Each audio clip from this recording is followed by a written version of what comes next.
Hi, good afternoon, everybody. Hope you guys had a good day and is geared up for a very interesting afternoon looking into malingering, sick leave, and fake MCs across the board. So, sick leave is a very common problem faced by a lot of employees. It's something that employees tend to abuse just because they think they have an entitlement. So, to kick off, we're going to go into our slides at this point of time. And before I do that, if you have any questions, please feel free to put your questions in the comment section. I will try to answer as many as I can in about half an hour after the presentation. All right, so let's get started. So, we're going to start off with sick leave, which is basically is a type of paid sick leave granted to employees who are unable to work due to illness, injury, or a medical condition. The Employment Act 1955 states that an employee is entitled to a certain number of days of sick leave according to the employee's years of service. So, what is given and stated in the Employment Act is the minimum amount of terms or minimum amount of days that the employee has to be granted for sick leave. If the company decides to give more than what is stated in the Employment Act, that is perfectly fine. So, what we have according to the Employment Act is that any employee who has worked less than 2 years of service in the company is entitled to 14 days of sick leave. An employee who works more than 2 years but less than 5 years is entitled to 18 days. An employee who has worked more than 5 years is entitled to 22 days. Now, in 2023, the amendment to the Employment Act has made it in such a way that the employee is entitled to a separate sick leave and hospitalization leave. So, in addition to the employee's entitlement for sick leave, an employee is also entitled to 60 days of hospitalization leave. What are the requirements for an employee to be granted paid sick leave? The employee has to be examined by a registered medical practitioner, and the employee is given a valid medical certificate by a registered medical practitioner. Okay, I'm just going to pause here for a moment to check. I do see some comments that some of you can't hear me. Could I just get a check to see if everyone can hear me clearly? Okay, great. So, back to the slide. What are the requirements for an employee to be granted paid sick leave? So, there are two requirements. One is that the employee has to be examined by a registered medical practitioner. And the second one is the employee is given a valid medical certificate by a registered medical practitioner. So when these two requirements are met, the company has to be grant paid leave, sick leave to the employee based on their entitlements, whether according to the Employment Act 1955 or based on the employee's contract of employment. Now, when is an employer permitted to not grant an employee paid sick leave? Now, here we're not talking about they're not allowed to take sick leave. Here, the difference is between paid sick leave and unpaid sick leave. So, when an employee is permitted to not grant an employee paid sick leave, so basically we're talking about unpaid sick leave, is when the employee does not have a valid medical certificate from a registered medical practitioner. So this would mean things like they went to traditional medicine, right, and gotten some kind of slip, or they were not examined by someone who is a registered medical practitioner. That is when the company can decide to not grant the employee paid sick leave. The second one is when the employee does not inform the employer of the sick leave within 48 hours from the commencement of the sick leave. Number three, when the employee has fully utilized his sick leave entitlements under the Employment Act and or his contract of employment. So this is the situation where the employee has informed the company within 48 hours has produced valid medical certificate from a registered medical practitioner, but they have already utilized their entitlement either under the Act or the contract of employment. So this is the situation where the company can recognize the sick leave, but it will be an unpaid sick leave where the company can then deduct the salary accordingly at the end of the month. So number four, when the employee is on paid maternity leave. So when a female employee is on paid maternity leave, there is no sick leave provided. When the employee is receiving any compensation for disablement under the Workmen's Compensation Act 1952, or lastly, when he's receiving periodical payments from SOCSO for temporary disablement. So in all these situations, the company can consider giving the employee unpaid sick leave. So, why does sick leave give employers a headache? Why is sick leave the number one issues that employers hate to manage? Number one, you have excessive or frequent sick leave. A lot of employees use sick leave as entitlements, additional annual leaves that they can use. The suspected abuse or misuse of sick leave, right? It's very easy for employees to go to the doctor and say, "Oh, I have diarrhea," and get an MC. You have issues of malingering or even submitting fake medical certificates, or due to, let's say, a frequent amount of sick leave, and the company then goes and says, "Hey, why are you taking so many sick leave within the 3 months?" They will say, "Oh, I have this chronic health condition," but there's no documentation to prove it. So these are some of the reasons why companies face a very tough time in managing sick leave, because where do you draw the line? How do you manage between having empathy or finding out if someone is genuinely sick or is someone abusing their sick leave entitlements? So, what's the cure? How do we go about managing it, not only in line with labor laws, but also with empathy and fairness?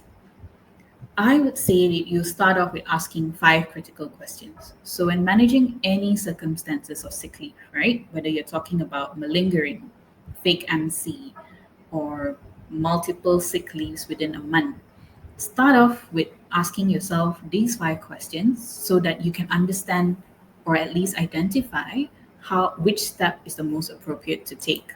So, number one, has the employee informed the employer of their sick leave within 48 hours from its commencement? So, this is a requirement, as I said earlier, that the Employment Act has stated that for a sick leave to be a paid sick leave, the employee has informed the company within 48 hours. And nowadays, with with technology, WhatsApp, and whatever not, even a call, it is something that is easily done, right? You can just send a message to your manager, your boss, your superior: "I'm on sick leave today." So, how would you manage it? Why is this the first question that you need to ask yourself? If an employee does not communicate that I'm on sick leave for the first 48 hours, right? We're talking about 2 days. There are a few options that the company can choose to do. Number one, you're looking at, if the employee does not communicate I'm on sick leave and they're MIA for about 2 days consecutively, company can consider, if it's more than 2 days, a breach of contract. So that would be a breach of contract. You're looking at abscondment. So that's the first scenario. If, let's say, the employee has communicated that they're on sick leave, right, but doesn't produce a valid medical certificate, then you'll be looking at unpaid leave, right, or absenteeism. That would be a misconduct situation. And you can issue your show cause domestic inquiry and the next steps according to the due process. Now, the third scenario, let's say the employee doesn't inform, right, within the 48 hours, but then comes back with a valid medical certificate from a registered medical practitioner, then you are looking at just being it on unpaid leave. So this 48 hours is a crucial first question that you need to ask, because from there you can determine three different scenarios of how to manage the situation and the sick leave or purported sick leave as it is. So the second thing, once you have determined whether it's within 48 hours and the employee comes and gives you a medical certificate, the question you have to ask yourself is, has the employee submitted a genuine medical certificate? So a genuine medical certificate would look like you would have the clinic or hospital that the medical certificate is issued from. You would have the doctor's chop and their registration number. You would have the period of when the employee was given sick leave and the date and the time of the issuance of the medical certificate.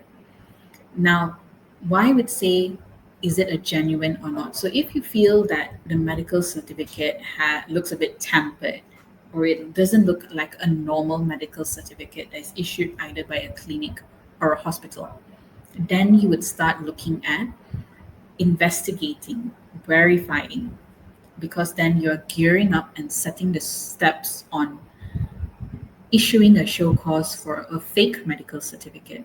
So, looking at whether the employee has submitted a genuine medical certificate would also help you to manage what are the next steps that you need to do. Thirdly, is the medical certificate issued by a registered medical practitioner or a dental surgeon? So the law clearly states that if it is registered by a medical practitioner or even a dental surgeon, the employee can be granted paid sick leave. So these three questions, sorry, would then determine whether the employee will be granted paid sick leave, unpaid sick leave, whether it is the company would need to take disciplinary action, or if the employee is totally MIA, as I said, within the 48 hours, then you're looking at breach of contract. So whenever you're faced with either a normal sick leave or you feel that it's a suspicious sick leave, always ask yourself these first three questions, and then that will determine what are the next steps that you need to do. Now, the fourth question is that if you find that there's an employee who is constantly on sick leave, so you're looking at maybe twice a month, three times a month, and if let's say you're in HR, you see this name popping up very frequently, sit down, ask the first three questions, and if everything is in order, look if there is a pattern of frequent or questionable sick leave.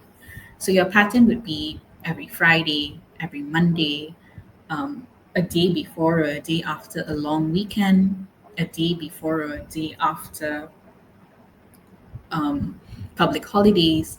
And there are also situations, for example, let's say every Thursday, the employee is on MC, and then the company finds out, oh, she's actually attending a class somewhere, right? So she takes the MC to attend a different class. So when there's a series of pattern of frequent sick leave on similar days or even questionable sick leave when it raises a red flag, this would help the company begin their investigation. Issue a show cause to say, hey, we noticed that there is a pattern.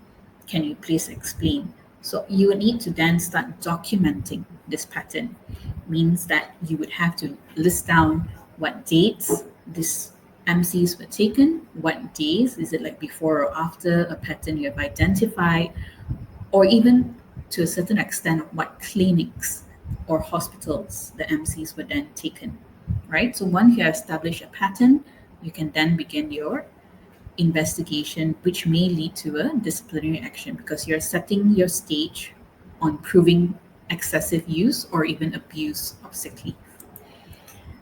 This then leads to question number 5. So when you have identified what the next steps that you need to take, so for example, if it's excessive or even malingering, you will need to step back and ask yourself, is there any evidence that I have to prove any form of malingering or suspected abuse of sick leave?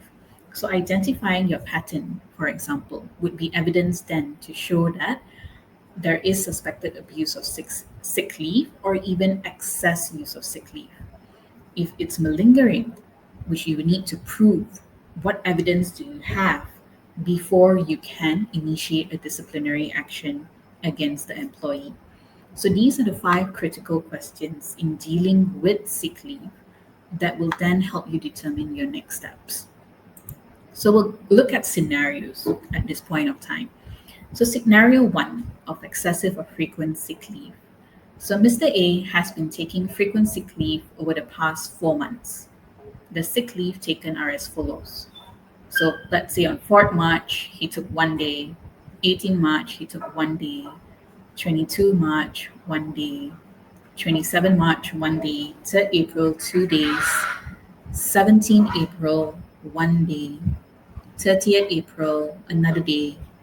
Then you got 6 May, 17 May, 24th May, a day each of sick leave. 3rd June, 2 days, 17 June, 1 day, 28 June, 1 day. Now, if let's say you're dealing with this on a daily basis and you get single MCs, right?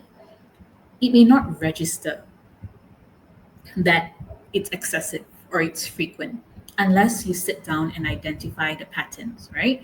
So in this 4 months, based on this scenario, Mr. A has already taken 15 days. And let's say Mr. A is a new employee, right? Less than 2 years of service.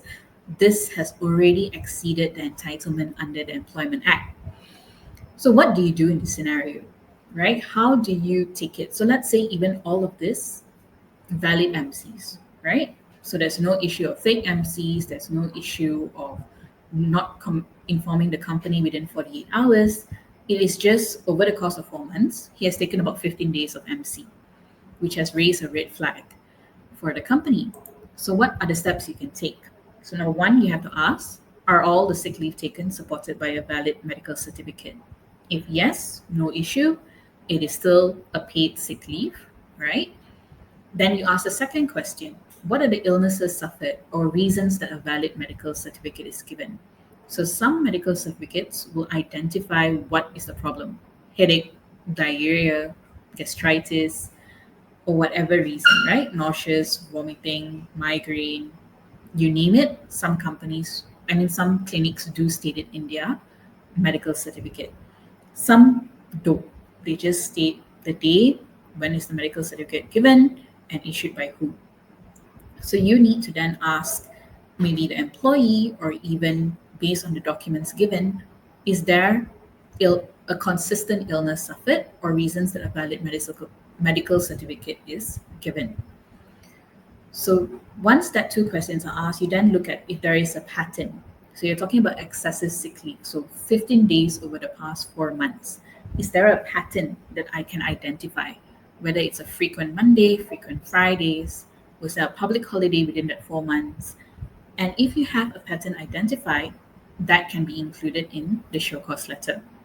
So you start documenting the pattern with dates, reasons of illnesses, and sources of medical certificate, right? Different clinics, non-panel clinics. So once you have a pattern identified, you would then need to validate. So this is a very important step. You need to validate or verify the issuance of the medical certificate with the clinic or the hospital. So this is also helps you to determine if it's a fake medical certificate, if the certificates have been tampered with, but also to check with the clinic, was this person really sick, right? Was this the reason that the person actually came for a medical certificate, right? So once you have all this, you've only have enough evidence to then begin a disciplinary action, right? But there are other actions that you may also implement. So number one, if there is a constant illness during the frequent sick leave taken, so example, Mr. A out of 4 months, out of 15 days, let's say 10 days, the reason was gastritis. What the company can do is the company can then request the employee to do a full medical checkup, to see a specialist, to obtain a medical report. And when you do this, it has to be that the company has to pay for the medical checkup, and you need to refer or ask the employee to go see a doctor related to the illness. So, for example, if the issue is gastritis, you don't send your employee for a neurosurgeon to find out what's wrong, or a random BP clinic to just go get a blood test and a health check. You want to kind of pinpoint to the constant illness that has been creeping up. Why do we do this? Is number one, to check if the employee is really ill, and what the company can do to accommodate that. So that's on your empathy side. Or number two, if after the medical checkup, the employee is healthy and there's no issues of gastritis, then you can then take a disciplinary action or inquire why is it that you're taking so much frequent medical leave based on gastritis when the medical report by a specialist says otherwise. And number three, if let's say it's a more severe illness, right? We don't talk about gastritis, and you do this medical report due to the many sick leave taken, you're looking at different kind of arrangements, like flexible working arrangement, medical board out, if it comes to it. So this is the only way that the company can then verify a constant illness brought about through frequent medical leaves taken. Another option that you can do before proceeding to disciplinary action is clinic restriction. So, for example, if you have an employee that has visited multiple clinics over the course of a few days, and what we call MC shopping, right? What you can do is you can come up with a letter to say, look, we've noticed that you've taken a lot of medical leave over the past few months. Moving forward, we have identified a list of panel clinics. So, for example, you can do a 5 to 10 kilometer radius around the person's address of residence. You can do about a 5-10 kilometer radius from the office. And you can say that this list of clinics are the only clinics that the company will then, moving forward, accept medical certificates from for sick leave to be taken. So you're doing a clinic restriction where panel clinics only or clinics with a certain radius will be accepted. So if the person is genuinely sick, they go to this list that you have given, the company accepts. If it's beyond the list, you can't say no straight away. You at least need to ask the employee to verify why was it not taken within the list of clinic restrictions, and then we can move on from there. So thirdly, if let's say these two methods also fail, Mr. A continues to take sick leave like nobody's business, then you're looking at the disciplinary action where the employer can issue a show cause letter for the employee to explain. You can start off with a warning letter or a more appropriate punishment should the matter then escalate further. Now, can an employee refuse to attend a medical checkup? So you want to do this medical checkup because there's this constant illness that's going on. Can the employee say no? So in UMW Toyota Motor Sandra Berhad against Muhammad Redwan, the court held that the failure of the employee to comply with the company's instructions to go for a medical checkup on its own would not justify a dismissal. So the employee can say no, but it has to be within good reasons. But if the employee just says no for the sake of it, then it can be an act of misconduct for which the employee may be punished. Because what the company is trying to do here is I'm sending you for a medical checkup, I'm paying for it because you want to go down to the root cause of why excessive sick leave is taken. So for you to simply say no with no justification, that can be a form of insubordination, which then can be a misconduct. So in the case of Tiramaran against Goodyear Malaysia Berhad, so this is a case study where the employee was also sent for a medical checkup. So this is what the court had to say about it. So a factory operator was found to have a poor record of attendance due to persistent taking of medical leave. Throughout his employment with the company, he received numerous warning and caution letters, but failed to improve. So it's been an ongoing thing, right, for a couple of years. He was required to undergo a medical examination, which certified him to be normal and healthy. So here the company took the method of sending him for a medical examination due to his excessive sick leave, and the doctors certified him to be normal and healthy. So the court held that in this case, the claimant had abused the medical leave benefit that had been provided by the company to him. His claim that he had seriously been ill had remained unproven, and his act of persistently taking medical leave had indicated his unwillingness to perform his contractual duties under the contract of employment. Claiming to be seriously ill when it has been proven that you are normal and healthy is a very serious matter. Company was justified in terminating his employment. So here the court simply said that if you had been taking a lot of leave, it means that, and you're perfectly healthy, it is indicates his unwillingness to perform contractual duties, and the company can then terminate his employment. So the court then further held that the claimant had abused the medical leave benefit. He had been seriously ill and taking medical leave persistently despite being healthy indicate his unwillingness to perform his contractual duties under the contract of employment, and company was then justified in terminating his employment. So that is some steps that you can take for excessive leave.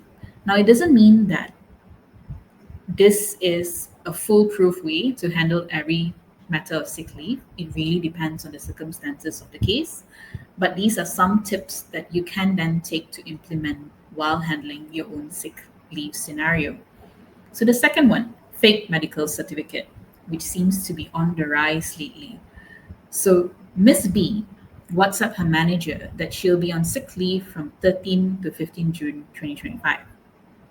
She returned to work on 16 June and took half-day leave, claiming she was not feeling too well. On 17 June, she claimed she was still sick and had submitted a medical certificate for 17 and 18 June 2025. On the medical certificate, you notice that there is a pen mark. The dates have been amended. The details of the medical certificate are exactly the same as the medical certificate provided for the employee's sick leave from 13 to 15 June 2025. So what do? Right? That clearly looks like the medical certificate has been tampered with. So the first step is to begin your investigation by verifying with the clinic hospital or the hospital on the purported medical certificate issued from the 17th to the 18th June 2025. So you need to go and verify whether this medical certificate was actually issued by them. So to help your case in proving fake MCs, get a written clarification from the clinic or hospital for documented evidence. You then issue a show cause letter to the employee on the forged or fake medical certificate. If the employee does not admit to the charges, conduct a domestic inquiry, and if found guilty, can proceed with punishment, including dismissal. So when it comes to fake medical certificates, the key thing that most employers and companies would have to do is the verification. Is this issued by the clinic on this date? Did the employee go there at this time? You need to prepare your evidence to then prove the case on a balance of probabilities before proceeding with punishment. If the employee admits, all well for the company, it's very easy and straightforward, but you would also need to do your due diligence investigation before proceeding with a disciplinary action against the employee. So why did I say that it's on the rise? We've had a few queries where companies notice that there is a huge rise in fake MCs, either amended by the employee. But recently, on 6th July, so about 2 days ago, in Sungai Petani, the cops bust fake MC syndicate run by heart patient. So this was more for the government sector. In Sungai Petani, it was reported that 3 men were arrested for producing and selling fake medical certificates following an internal investigation into a police officer who frequently took medical leave. So the police officer was buying fake medical certificates to submit to the department. So the illegal operation came to light after suspicious government-issued MCs submitted by the officer were reviewed. So the internally they decided to verify and review the medical certificates, which then led them to start investigating and eventually busting this fake MC syndicate. So preliminary investigations showed that the suspect, which is the heart patient, had been selling fake certificates for RM25 to RM30 per day for medical leave. One of the men, a heart patient, is believed to have been running the operation for the past 2 years, using the name of the doctors who had treated him and inventing fake job titles for the stamps. So, what this guy did was he went, because he's a heart patient, and all the doctors that treated him, he memorized their names, created a fake stamp, and was using that to issue medical certificates to government servants. So his target were government servants, and people were buying these MCs to then be submitted. So this is something that can be prevented by the company of accepting fake MCs by verifying. So you need to learn how to read the MCs. You need to start verifying it as a practice, and then this will help you identify any fake MCs that has been given by the employee. So scenario 3, malingering. BR Gear on misconduct in employment define malingering as the dictionary meaning of the word malinger is to feign illness in order to avoid duty. Malingering is a recognized misconduct, but in order to show that the worker has been taken leave on false grounds of sickness, the medical certificate has to be examined in the light of the attendant and other circumstances. So malingering simply means that I call my boss, I say I'm sick, I go get an MC, I say, oh, I'm diarrhea, get an MC, submit it, and then I'm going shopping somewhere, or I'm on holiday, right? Because I don't want to go to work. So that's what malingering means. So in this scenario, Mr. C is a customer service executive at a telecommunication company based in Kuala Lumpur. He has been with the company for about 2 years with a history of absenteeism. Over a long public holiday weekend, Mr. C had informed the company he was on sick leave on Monday and Tuesday. However, another employee in the same department as Mr. C had informed HR that Mr. C had posted on Instagram that he's currently in Thailand on Monday, which is a problem that is more and more prominent now with social media, right? You don't realize that when you're posting something, who is actually observing your posts. So what do you do in this situation, right? Because this is a clear case of a possible malingering. So you need to begin your investigation. Verify if the statement made by the other employee is accurate. If possible, obtain documentary evidence of Mr. C's Instagram stories as evidence. You will need to prove that there is malingering. So then you contact Mr. C to obtain the medical certificate for the sick leave taken on Monday and Tuesday, right? So once received, so let's say Mr. C sends you this medical certificate, you verify the medical certificate with the clinic or the hospital. Ensure that the medical certificate given is a valid medical certificate. Now, if Mr. C is really in Thailand, there is also a possibility that the medical certificate is not valid. It could be a fake one. So that will also add to the charges against the employee. So once the company has sufficient evidence to prove malingering, means you have your Instagram stories, you have this medical certificate, you can even call Mr. C and ask where he is, and if he says something else, all this will then help the company prove malingering. That is more probable than not that Mr. C was in Thailand when he's purportedly sick, right? The company can proceed to issue a show cause letter to the employee and begin disciplinary action. Now, in Ambang Berhad against Rasida Uthman, which is an interesting case on malingering, on 4th December 2002, an employee came to work and subsequently left to go to the bank's panel clinic and managed to obtain a medical certificate. On the very same day, two other officers at the bank spotted the employee at Komta shopping center carrying a few bags. She decided to shop to cure her illness, right? The two officers reported the matter to the branch manager. The bank proceeded with a disciplinary action, and the employee was found guilty on malingering and was dismissed. The court held that the dismissal was with just cause and excuse for the following reasons. A sick worker would have just called and informed that she would not be turning up to go and see the doctor, Instead, the employee had come to the office to collect her name tag to see the doctor, which was not a procedure implemented or required. She had neglected to inform any of her colleagues that she had been on medical leave. She had exhausted all her annual leave for that year. She further had gone around and told everyone that she'll be taking an MC for Hari Raya. She had failed to call her husband to corroborate the story, and she waited almost 5 hours after visiting the doctor for the husband to pick her up. Now, why this case is very interesting is that even though, let's say, you have evidence that you can prove malingering, whether it's a snapshot of the lady at Comta or the Instagram story screenshot, the court will also look at other factors to kind of understand that it's more probable that she was actually malingering. So, like in this case, if you're actually sick, would you go all the way to the office to take a name tag and go to the bank's panel clinic, right? If you're really sick, why would you tell everyone you're taking MC for Hari Raya? So, all these little things added up for the court to say that the dismissal was with just cause and excuse to prove malingering.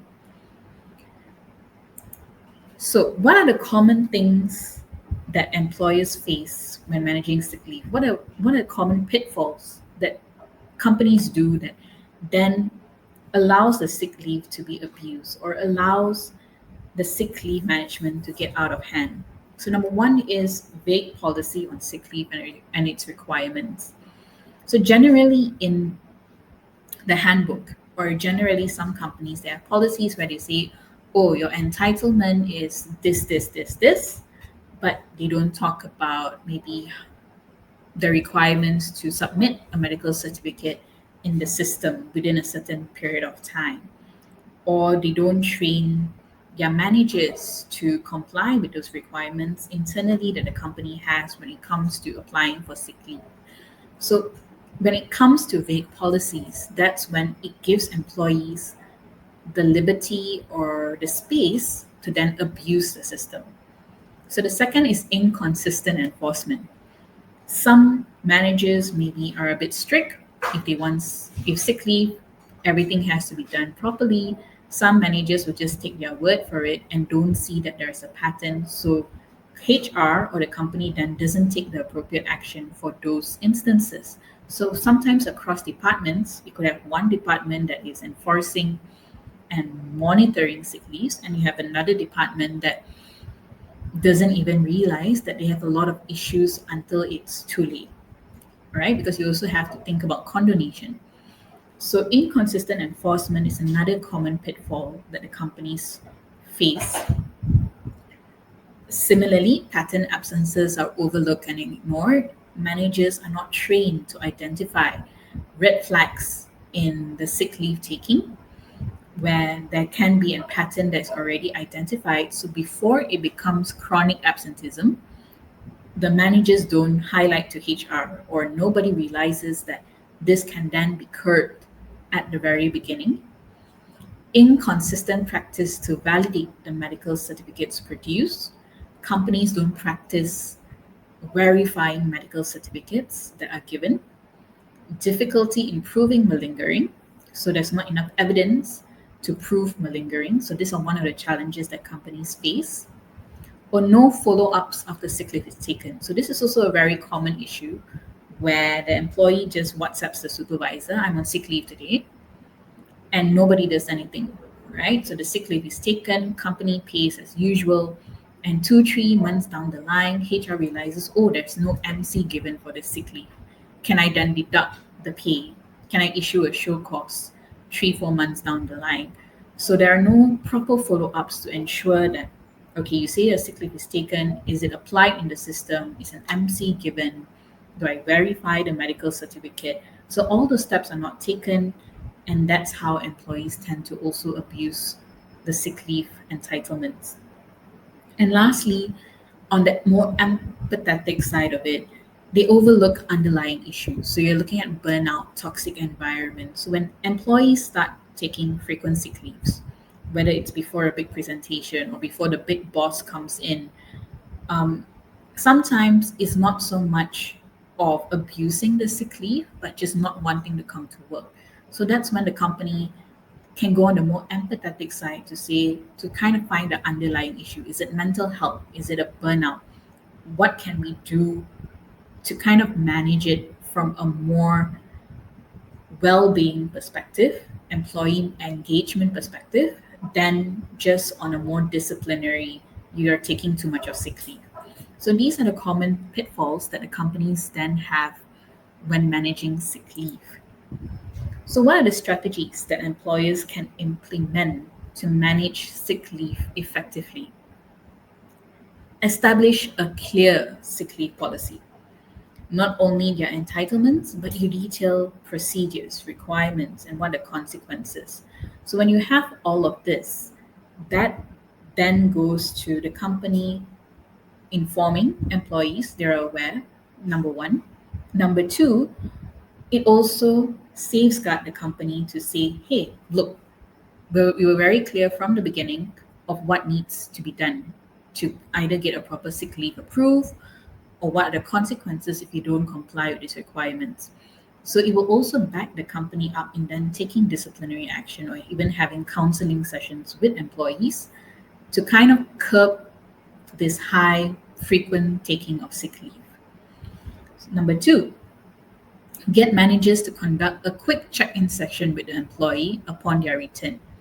So this, when you train your managers to do this quick check-in, it's not to say like, hey, are you back?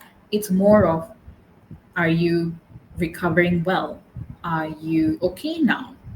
Or have you submitted the necessary requirements like your medical certificate applied in the system? When you do and train managers to do a quick check-in, it also gives the managers an idea, is there a pattern?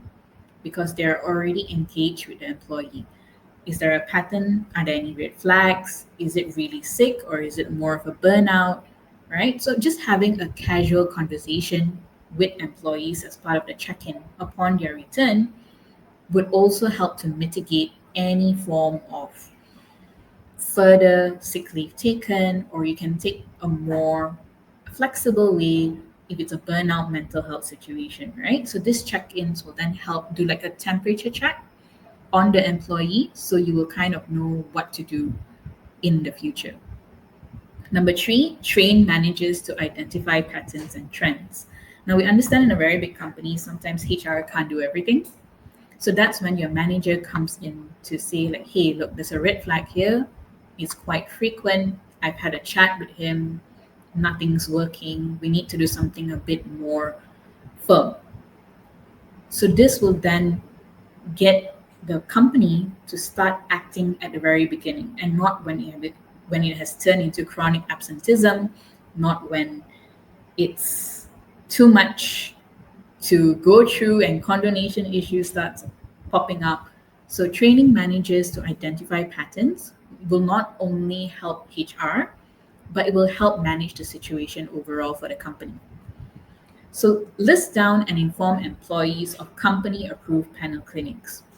So this is a kind of a form of a clinic restriction. So company can say, look, these are our panel clinics. This is the whole list. Highlight that medical certificates obtained from non-panel clinics, so not within the list, will be subject to verification. So any point, and employees will adhere to this, right? Because you have, if you have polyclinics, the more famous ones, it's everywhere. It's easy for employees to go just to normal panel clinics. So if it's a non-panel clinic, you can't say no straight away first. You will need to verify. Why did you go to a non-panel clinic? Was it an emergency? Was there not a panel clinic nearby? So subject to verification, and if all checks out, you can approve. So by doing this, by listing down and telling the employees, hey, this is our panel clinics, these are the consequences, it's easier for the company to do your next steps. It's also easier to explain to the employee, this has all been spelled out from the very beginning. This is what we have to do. And if we don't approve anything from non-panel clinic, it will be an unpaid sick leave, right? Another thing you can consider is conduct counseling or verbal discussion for frequent absenteeism. So this is when you notice that it's a pattern. but it's not so serious yet. So instead of just going on a firmer approach, companies can consider a more informal, just to find out, have you been feeling sickly? Is it a burnout? Is it mental health? Before then proceeding to a more firm actions for absenteeism or sick leave. And another option is if, let's say, it's really a burnout in situation, or work life imbalance situations, company can consider flexible working options. So for example, it's even if, let's say, you send the employee for a medical checkup and you find out that there is some serious medical issues going on, but not enough for a medical board out, employee can still work. This is something that the company can then consider flexible working options or lighter duties, and this conversation will then arise because you sent the employee for a medical checkup. So these are some of the strategies that the company can do to kind of curb, mitigate, or manage the sick leave better. Now, before we go to the questions, and there's about 42 questions on the comment section, I'm going to give what I like to call 5 immunity boosters. These are not rules, these are just something that you need to think about, you can follow when you manage sick leave. So, number one, don't take every medical certificate at face value. Verification is key to determine your next steps. So, as said during this webinar, when you verify, there are a lot of things that you can find out to then do the necessary actions. So you just don't accept a medical certificate and just say, oh, okay, that's fine, put it aside, everything is done. Don't take it at face value. Look at the medical certificate, see if it's genuine, verify if need be, especially if it's a red flag employee. This will then help you manage it better, right? So that's immunity booster number one. Number two, patterns tell a story. So by identifying patterns, right, you will know whether it's a weekend thing. People want longer weekends. So I want to go on holiday, public holiday a bit too short. I just take MC. Patterns tell a story. But more than that, it will also indicate. So, for example, if the MC is taken when there's a big presentation coming up, or the MC is taken when the manager says, hey, we're going to have a discussion on Monday on your performance, right? So, identifying these kind of patterns will tell a story of why the employee is actually on sick leave. And that would then help the company determine, do I just have a verbal discussion? Do I have a counseling? Is it something a bit more serious where I need to start a show cause? Or is it burnout that I need to then go on well-being perspective? So identifying patterns sometimes can tell you a story that the employee can't or won't tell you. So number three, no proof, no case, even for fake sick days. So when it comes to malingering, especially, so that's your fake sick days, right? If you have no proof, it is very hard to prove malingering. And even sometimes with proof, it is also very hard to prove malingering. So always build your case up before you take disciplinary action. Don't assume that it's malingering. Find out from the employee, do your investigation. So document and screenshots are very important for you to prove any kind of disciplinary action for sick leave, especially malingering. Number four, policy and consistency are your first line of defense. So, as I said, clear policy is important. It strengthens the company in saying that this is the requirements given. And it also strengthens the company to take the necessary actions. And consistency is consistency in enforcement. When you are consistent in managing your sick leave, it is harder for employees to abuse. I'm not saying it is a sure way that employees no longer abuse sick leave. It is a thing where employees are very resourceful. If company comes up with something, employees will then find a loophole to then abuse it again. But if you're consistent in your approach and if your policy is strong enough, that will be your first line of defense to then manage it well. And lastly, balance firmness with fairness. Now, not all sick leaves are fake, not it can be very genuine reasons. And that's where the company has to find a balance to figure out when to be empathetic, a balance to figure out when I need to be firm. Always have a bit of compassion because employees can be genuinely very sick. And that's why sitting down, counseling, talking to them can then help you find that balance of when I need to be firm, when I need to be fair, and when I need to be empathetic. Because it's not only disciplinary action that's the answer to everything. As I said, there's flexible working arrangements, there is temporary change of roles if, let's say, they need to be on light duty. Those kind of things sometimes just stems from frequent takes of sick leave, which then leads to maybe a more bigger health issue. And that's when the company would need to step in with a more empathetic approach and a more disciplinary and firm approach. So that's the end of our presentation. Now, before we go into the questions, I would like to take this opportunity to talk about our retainer. So, for all those who are not E2 members, we provide a retainer service where you become members of E2. And what this works is we do advisory across the board. You can either call us, WhatsApp us, email us as part of the membership.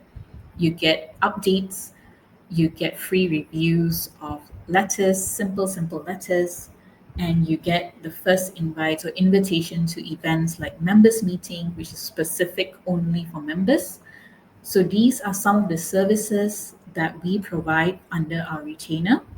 If you're interested, please contact us at any point of time, or our members would then our team would then reach out to you for any potential collaboration or discussion further after this webinar. All right, so let's move to the questions. I have about half an hour to answer your questions. I will try to answer as many as I can.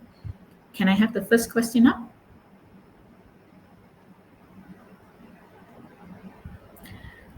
Okay, how to manage malingering while working from home? So this is a very interesting question, but you would have to go back to the basics. So if you're talking about malingering, malingering means that I have taken an MC and but I'm doing something else. So I'm supposed to be sick, but let's say I'm going shopping. So when it comes to working from home, I would say that if even if an employee is working from home, if the employee is on sick leave, technically they're not supposed to be working. So the working from home, whether it's you're working from home or working from the office, the principles are still the same. The company would need to prove that the person is malingering. So if the person is at home resting, you can't really say that the person is malingering even from working from home. So you'll need things that to show that the person is not sick. Maybe they're going shopping, maybe they're going on holiday, or maybe they're just out and about when they're supposed to be at home. So working from home, whether you're at home or in office, doesn't matter in this situation. You would need to then still prove malingering, which means you'll need to get your evidence to say that this person told me they were on MC, but they were doing something else. And you also need to be very careful because, for example, if I'm staying alone and I'm on MC, but I still need to eat, so I go out and I go pack food and come back home, and someone saw me in the restaurant packing food. Does that amount to malingering? Not really. So you also need to see the situation and not just assume that if I step out of my house, I'm automatically malingering. Can I have the next question, please? Employee submits MC for 3 days in a week from two clinics and later WhatsApp to inform that she is on emergency leave for the balance 2 days in that week to take care of baby who is sick. We are working 5 days a week with Saturdays as off day and Sundays as rest day. Does the company need to pay the employee's salary for the off day and rest day if the employee did not come to work for 5 days in a row? How do we handle such case? The employee is still under probation. Okay, so here my first two questions would be, is the MC valid? Even if it's from two different clinics, is it a valid medical certificate with valid reasons? If it is and it's a paid sick leave, the company is still entitled to pay. Number two, emergency leave, whether it is an unpaid emergency leave or a paid emergency leave. So that would be, and is it approved by the company?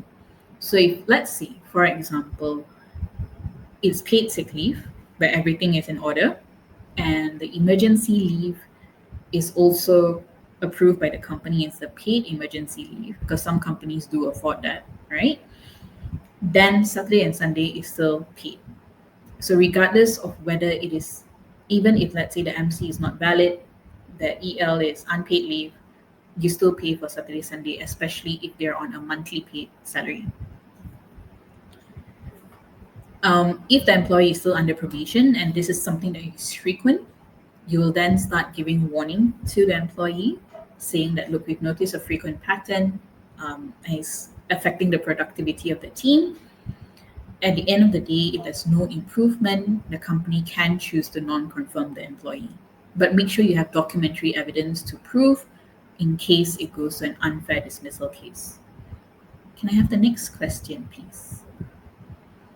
Does the manager have the right to inquire about the MC that the staff member took, which location is not nearest to their house and not their usual clinic that the staff visit? Yes, they can. You have to verify first with the clinic. But if it's a location not to their house, not their usual clinic, I wouldn't recommend a show cause immediately. I would recommend just a casual discussion to say like, hey, we noticed it's a different clinic. You know, why was it there? Why did you take that? So that, because sometimes let's say I'm visiting a relative, it's the nearest clinic nearby. Or if let's say my house is flooded and I'm staying with my mother and it's the nearest clinic nearby. So these kind of things will then help you determine whatever reason the employee gives to see whether a disciplinary action should be taken or you accept the explanation as it is. Next question, please. Hi, I would like to verify when a staff discharged from hospital but still unwell to work, the sigil circuit issued by the hospital consider medical leave or hospitalization leave. Okay, so there is two scenarios here. One is if the staff was discharged from hospital and is given just a sigil circuit to recover from home, most of the time it is a normal sick leave. However, the company can also call the hospital to check because there is a scenario where the employee still needs to be hospitalized, but the hospital discharged them to recover from home. That can be considered as hospitalization. It means that the employee was by right still supposed to be hospitalized, but let's say they ran out of beds and they send this employee home, or the employee didn't want to be hospitalized any longer and wanted to recover from home with the permission of the doctor. That period of time can be considered a hospitalization leave, but what you can do is you can clarify with the hospital whether it's meant to be, whether the employee is still required to be hospitalized. If yes, it'll be hospitalization leave. If no, then it'll be considered as sick leave or medical leave. Next question, please. Are the MCs issued by government clinic as a valid sick leave, and does it require to countersign by company panel doctor? Yes. Medical certificates issued by government clinics are valid sick leave. It is harder to bribe by right the government hospital and clinics on giving MCs compared to private clinics. No offense to any private clinics, but usually rule of thumb is a government clinic is more believable than a private clinic. It does not require to countersign by a company panel doctor, but what the company can then inform the employee is maybe in the future, could you go to company panel clinic instead, especially if the employees can claim medical by the company's insurance.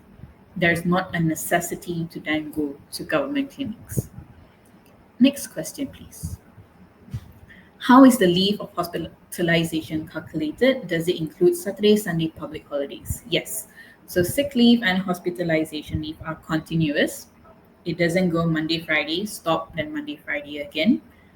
It's a continuous calculation. Simply being, if I'm sick from Monday to Friday, it doesn't mean that Saturday, Sunday I'm well again, and then Monday, Friday I'm sick again, right? It's a continuous thing, and there is no breaks in between. If an employee visits clinic at 8 a.m., take MC for migraine. After take medication, employee rests and sleep recover by 12 p.m. I believe there's a second question, a second statement to this. At noon, we spotted employee shopping at mall on MC day. Is HR obligated to question the employee? Yes, you can. It can be a grounds for malingering. But again, you would have to identify whether it's pure malingering or you need to get proof. And number two, you also need to get the employee's explanation. So if let's say the employee says, I'm shopping for groceries, then you need to look at other factors before you can go for a foolproof malingering. But you can question the employee. There is no harm in that. The panel doctor issues sick leave upon request by our staff who may not be genuinely sick because the clinic wants patients to keep patronizing in this tough business time. What action can we HR people as a responsible employer representative take to reduce or eliminate these occurrences? So, one of it is you can start doing clinic restriction. There's only limiting the clinics to maybe panels that you trust, panels that are nearby, like I said, between a certain radius of the employees, residents, or the company. Number two, also verifying. So if they're not genuinely sick and you feel that they're not genuinely sick, you can always call the doctor to identify, was this person truly sick? We had information that, this person was shopping, for example. We just want to clarify. Most of the time, the doctors will say patient doctor confidentiality. I can't tell you. But if they verify the MC, there is not much you can do in that sense. But a clinic restriction will then help to eliminate or at least reduce the occurrences because clinics will then want companies to be on their panel as well. So they don't want to lose that relationship. So that is something that you can do to at least reduce the occurrences. Next question. According to our leave policy, medical certificates must be certified by a panel doctor.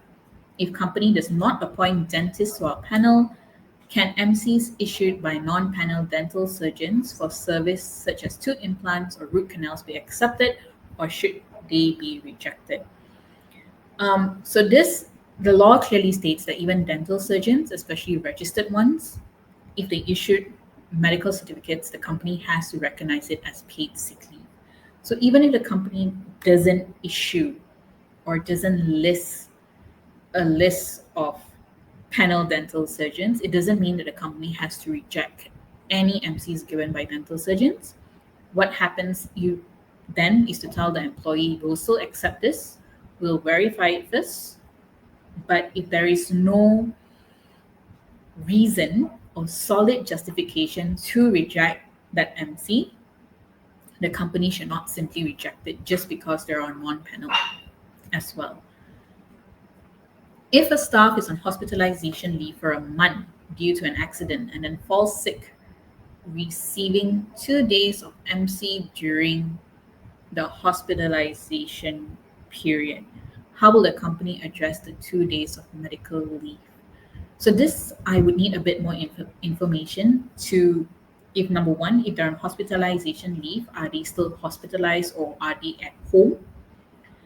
That's question number one. Question number two, if let's say they're in the hospital, I don't think the hospital will be giving 2 sick leave. Secondly, if they're at home, but they're still on hospitalization leave and they fall sick, I believe the hospitalization leave would then precede the 2 days of sick leave because it's a continuous hospitalization leave for a month. So that 2 days can then be just brushed aside and hospitalization leave will take precedence. Can we reject a real MC given by private clinic doctor? So this would be if it's verified, if they're registered, and even if let's say it's on a non-panel, you would need to be 100% sure and to justify why are you rejecting it. If just say that because it's private and non-panel, I'm going to reject it and the employee has valid reasons, then I would advise not to reject it. However, if there is no valid reasons, right? You have done clinic restrictions, you have say only panels are accepted, you have clear policies that state, look, we only accept medical leave on panel clinics and government hospitals, and non-panel clinics are subject to verification, then you can reject with valid reasons.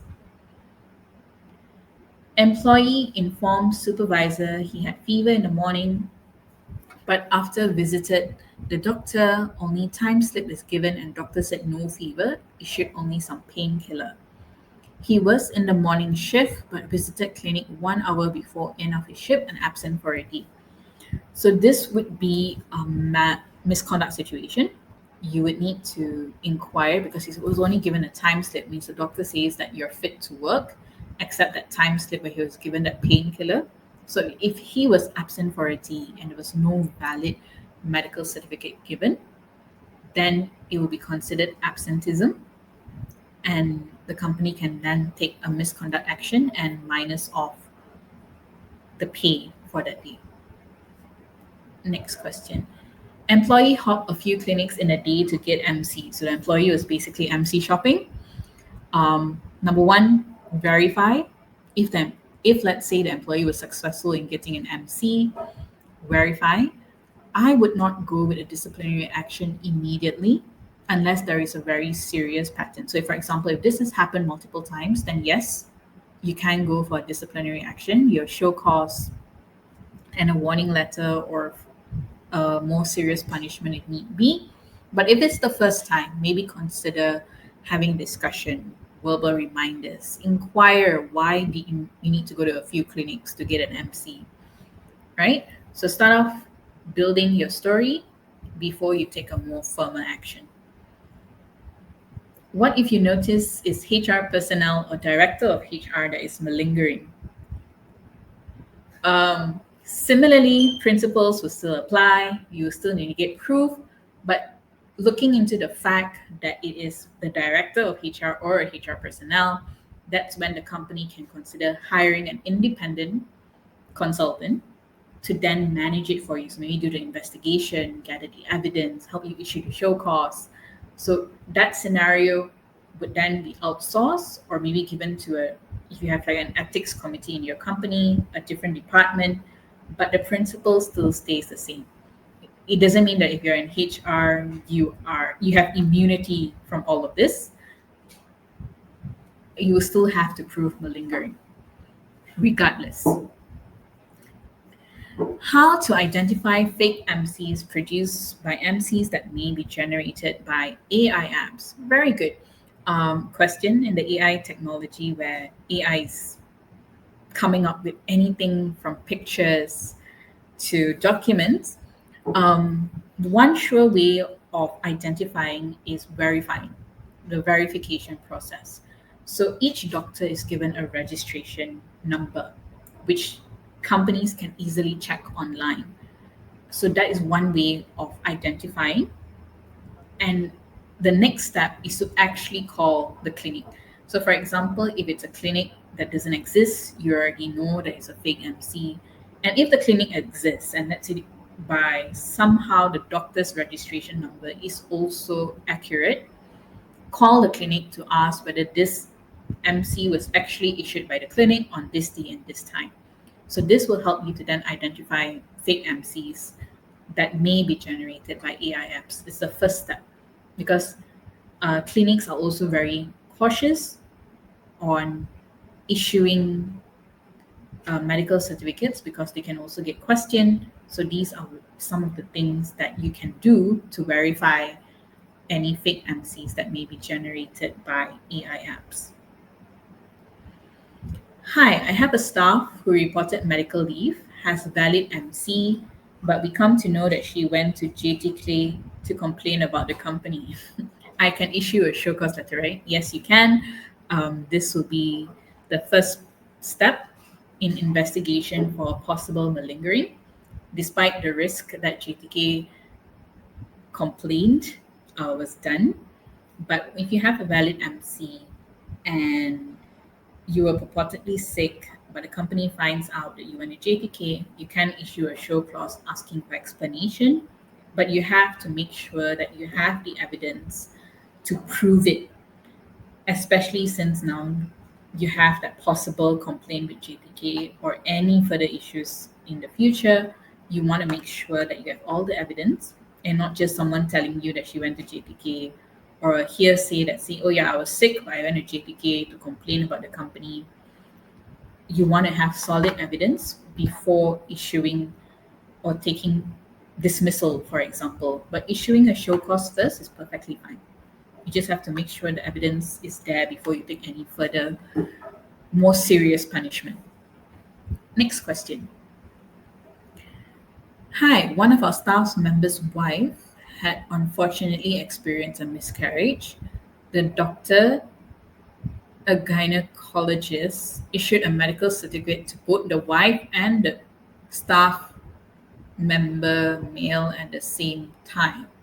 Is the MC valid or query? I would say it's query because if the doctor is actually a gynecologist, I'm unsure why the male member would have an MC from the same doctor because the patient is the wife, unless the husband was also a patient for a different matter. But if you're talking about miscarriage, I'm very sure that it's only the wife who is the patient.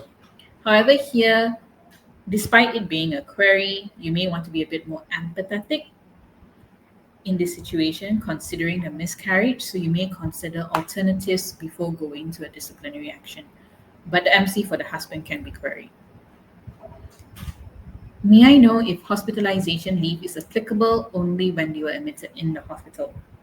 As I mentioned before, usually it is only when they're admitted in the hospital, but there are situations where if the hospital is full or the employee requests to recover from home, those still need to be hospitalized. They can be at home, but it will still be considered as hospitalization leave. New joiner worked 3 days and falls sick 1 week. Entitled to sick leave because less than a year. So sick leave is based on a calendar year. It is not like annual leave where there is a situation where you need to work 1 month, get 1 day annual leave.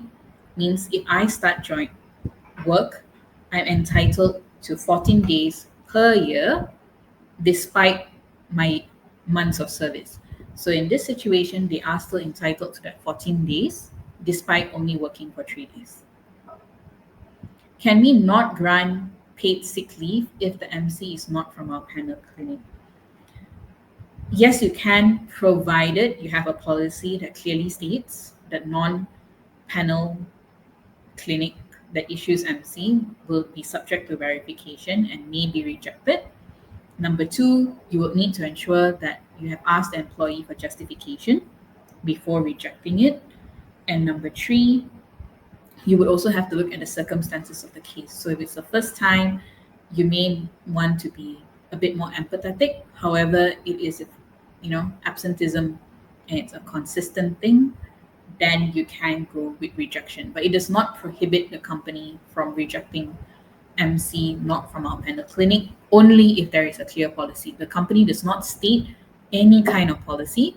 You can't suddenly say, oh, we don't accept MCs from non-panel clinics. Ensure that you have something written in place to safeguard and back up the company. Next question. If the employee apply annual leave on the day on annual leave falls sick and doctor gives sick leave, can he cancel annual leave to sick leave? Yes, he can.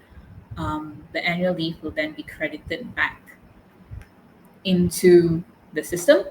However, the sick leave would need to follow the requirements as in 48 hours in form, valid medical certificate by a registered medical practitioner on that day. Next question. Frequent MCs, all supported by genuine MC. Leave pattern also observe. What is the action can be taken to the staff? So I've mentioned this earlier in our scenario one. You can look at clinic restrictions. You can look at if there is a consistent illness to go for a medical checkup. You can talk about disciplinary action. So you're looking at maybe you want to start off small with a reminder, right? Because it's all genuine MC. Um, or if it's a frequent thing that the company has already been highlighting to the employee, then you can take a firmer disciplinary action. We had an employee who claimed to contract a skin condition from his nephew and submitted MCs from two different clinics at different times. However, during this period, he was inconsistent with updates. At HR, how do we balance between trusting the legitimacy of MCs, knowing doctors usually don't issue them lightly, and addressing suspicions of malingering?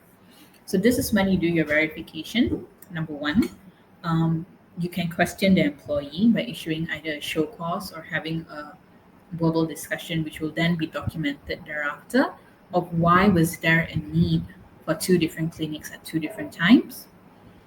And number three, if you want to talk about malingering, again, you need proof. So if here is the situation where it's just a skin condition, two clinics, but nothing else to prove that it's malingering, I would go on just questioning why the two different clinics and maybe get, I would say, a second opinion on the skin condition if it's a long term thing. Don't always assume it's malingering in the first place. Always do your preliminary investigation before deciding whether you have enough to go for malingering or is there any other methods, like, for example, your medical opinion or even documents by the doctor, right? You see, you want to know skin condition, why two different clinics? Can I get a report from the doctor just for us to understand better, right? I would like to check how long is the waiting period or maximum duration we can allow for staff to be on prolonged sick leave, especially in the case of a stroke. The staff has already fully utilized their medical and hospitalization leave and is currently still unfit to return to work or drive. So, this is a situation where there are two options. So, number one, if the company have a prolonged sick leave policy, which is usually about a year, so they would have 3 months maybe on full pay, another 3 months on half pay, and maybe another 6 months on no pay, for example. So once that prolonged illness leave is completed, so let's say you wait for a year, you can get a medical report to see whether the person is still unfit after a year, and then you can look at a medical board out situation. So that's the first scenario. Now, if you don't have a policy that states as such, what you need to do is once they have fully utilized their medical and hospitalization leave, the company has two options. One is to consider giving them extended leave, whether it's paid or non paid, through both the agreement between the company and the employee. That's one. Or number two, get a medical report to say that the employee is unfit for work and there is no possible recovery, and then you can go for a medical board out in that situation. So these are the things. So the maximum waiting period, if you want to follow the general market practice, is about a year, 6 months to a year. But some companies, if they don't have the policy in place, you can wait for about a 3 months if there is some possible recovery. If it's very clear, for example, like a stroke, that there is no possible recovery no matter how long I wait, then you can consider a medical board out in this situation. Next question. How can we consistently verify the authenticity of each medical certificate when contacting the clinic? So basically, you call up the clinic and you say that you received this medical certificate issued by the clinic on this date and this time. I just want to verify if the clinic has actually issued this. So that will be the first question you ask. Please bear in mind when verifying the medical certificates, You cannot go all the way to ask what kind of sickness this person has. Um, was this person actually suffering from this? If it's not mentioned, because doctor patient confidentiality will be raised. So, the first step before going to the sickness is asking, was this actually issued by your clinic? Um, was this the doctor on call? Did this person actually come? Because they would have records of that. If, let's say, the medical certificate says gastritis, for example, then you can verify, was the person actually suffering from gastritis. Next question.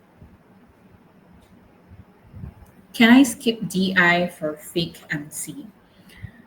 You can, if the employee admits to the charges, then it's not a necessity to do a DI. That's the first scenario. The second scenario, if you have sufficient evidence to prove that there is fake MC and you intend to terminate the employee, you can skip DI because you have sufficient evidence that is so clear that it was a fake MC. However, when it comes to terminating employees, especially in scenarios like fake MCs, we always advise for a DI to be taken. Number one, because it's principles of natural justice and procedural that you're adhering to. It gives the employee time to explain. It strengthens the company's case in the event of unfair dismissal. However, if the employee clearly admits, there is not a necessity to do a DI. Next question. If the MC didn't state the reason for MC and the employee did not want to declare the reason he's on MC for the said day, although being asked by employer, can employer did not accept the MC. Reason, clinic will not tell the employer reason for MC, only verify the MC is given to the employee as stated only due to doctor-patient confidential. Please advise. So yes, um, the clinic or the employee is not obligated to tell you why am I sick. However, and the company cannot force the employee or the clinic to disclose that matter. But if, let's say, if it's a one-off thing and the MC is genuine and sick leave entitlement is still there, I would advise to proceed as usual. If there is a pattern, so for example, you're looking at a situation where it's excessive or frequent sick leave, you can then choose to send the employee for a medical checkup paid by the company, in which the report will then be given to the company. So this will then help the company verify if the employee is truly sick or they're healthy. So that's one scenario where you can possible um, take action to then identify if something is truly genuinely wrong with the employee or it's just excessive take for sick leave. I think this is a continuation of the earlier question. Reason, employee has been caught one time when he informed he'll be on MC due to fever, but MC submitted data showed back pain. So if the employee has already said given an MC certificate where it clearly states back pain, you can identify this, verify this with the clinic to say, look, the employee told us he was not having fever, but your MC says back pain. We just want clarification on it, and let the clinic then, if they choose to do so, explain. If they say doctor patient confidentiality, you can then just push a bit to say, hey, it's two different things. We just want to know which is the correct one. Next question. Outpatient having a long MC for a month, sprained ankle, which issued by private hospital. Should we treat it as normal MC or utilize 60 days of hospitalization? So if it's MC given for a sprained ankle, again, where there's no requirement for it to be hospitalized, it would be a normal MC. However, you can always check with the hospital if the employee was required to be hospitalized for the sprained ankle but choose to recover from home with the doctor's approval, then it can go under 60 days hospitalization leave. Can I proceed with disciplinary action if the employee continues to take long sick leave? Yes, you can, but please go through the process of verifying, identifying the root cause, see if there is a pattern before just proceeding with disciplinary action. Here, you want to think about, is there an underlying root cause of the person having a serious illness? That's where you're balancing firm with fairness, empathy, or is it a misconduct problem where you want to go with sick leave? So do your preliminary checks before taking a disciplinary action. Next question. If employer requested employee to do the medical checkup due to staff frequent to MC for same illness, who should bear the cost of the medical checkup? If the employer requests the employee to do a medical checkup, the cost should be borne by the employer and not the employer. One of our driver having long MC due to road accident, but on his second month of MC period, he posts on FB that he went back to hometown for a holiday. Will this treat as malingering? It can be, but I here would then look into if he went to back to his hometown to recover in that 2 months. So if, for example, the company can prove with the Facebook post that he clearly states he's on holiday at the hometown, then yes, it can be treated as malingering. But if, let's say, he just posts on Facebook that he's back at his hometown, but did not state for what reason, I think he would need to require a bit more in depth before treating it as malingering, because you have to bear in mind that for malingering, the burden of proof is on the employer to prove malingering. So you need to be very sure before you proceed with a disciplinary action for malingering.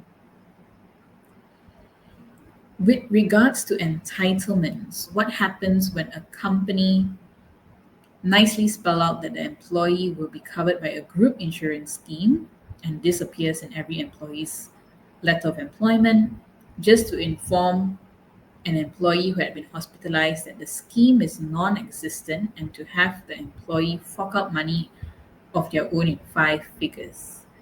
This is clearly a breach of contract clause, and the company denies it in their hard-headedness. So this is a different issue altogether.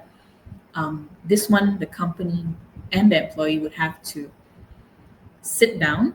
The LOE would be your basis. This may be a civil matter, but it does not relate to any medical or sick leave.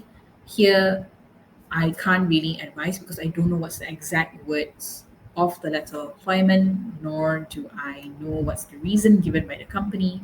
So if you want further advice, please reach out to us and we can see how we can help you on that matter as well.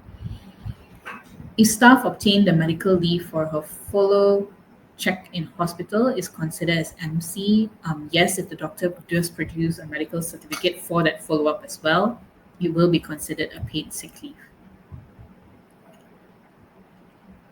If the staff is unable to return to work for the rest on no pay leave of this year due to stroke, will they still be entitled to a new set of medical leave and hospitalization leave next year? Yes, the medical leave and hospitalization leave is every calendar year. So if, let's say, you have a policy like on prolonged illness, for example, no pay leave until the end of the year, your medical leave and hospitalization leave will then reset at the beginning of next year. If a staff is on prolonged sick leave and has already fully utilized their entitlement, are they allowed to use their annual leave for the remaining days? Yes, they are. However, the company cannot force them to use the annual leave. The company can suggest, however, it's up to the employee to use or not to use the annual leave. So this has to be a very healthy discussion between the company and the employee. So for example, you have a prolonged illness leave where it goes to a no pay leave. Thereafter, the company can then approach the employee and say, hey, would you like to use up your annual leave? At least you'll still be paid for that duration of time compared to being on unpaid leave. All right, so we're going to take the last 2 questions. Anything else, I will try to answer. If you can always reach out through email or reach any of our consultants for further questions. So The second last question. For a staff who is currently under unpaid leave for more than 6 months, do they still qualify for public holiday replacements or annual leave entitlement during this period? So this unpaid leave, is it under your prolonged illness leave or is it a normal unpaid leave? It's a normal unpaid leave that then um, public holiday replacement is still entitled. Annual leave entitlement will then be reduced. You can refer to the Employment Act for the future years of service. But if it's on a prolonged illness leave, then it does not affect the annual leave entitlement. Last question. Echo to Angie Chong's question. If employee has fully utilized MC hospitalization leave and prolonged illness leave and unable to resume to work, can we medical board out and disapprove the unpaid leave request? Yes, you can, but you will also have to get a medical report to say that the employee is unfit for work. There is no possible recovery time, or there's no possibility of recovery before considering a medical board out. It's not just that if I fully utilize everything, it's a straight situation of medical board out. There are requirements that the company has to fulfill before considering a medical board out situation. Okay, that's all the time that we have for today. Thank you so much for joining us in our webinar. For all the questions that we have not answered, please feel free to reach out to us. You can contact me. My email's on the website, or you can contact any of our consultants, and we'll be more than happy to assist you with your questions. I hope everyone has a good week ahead, and thank you very much for joining us today.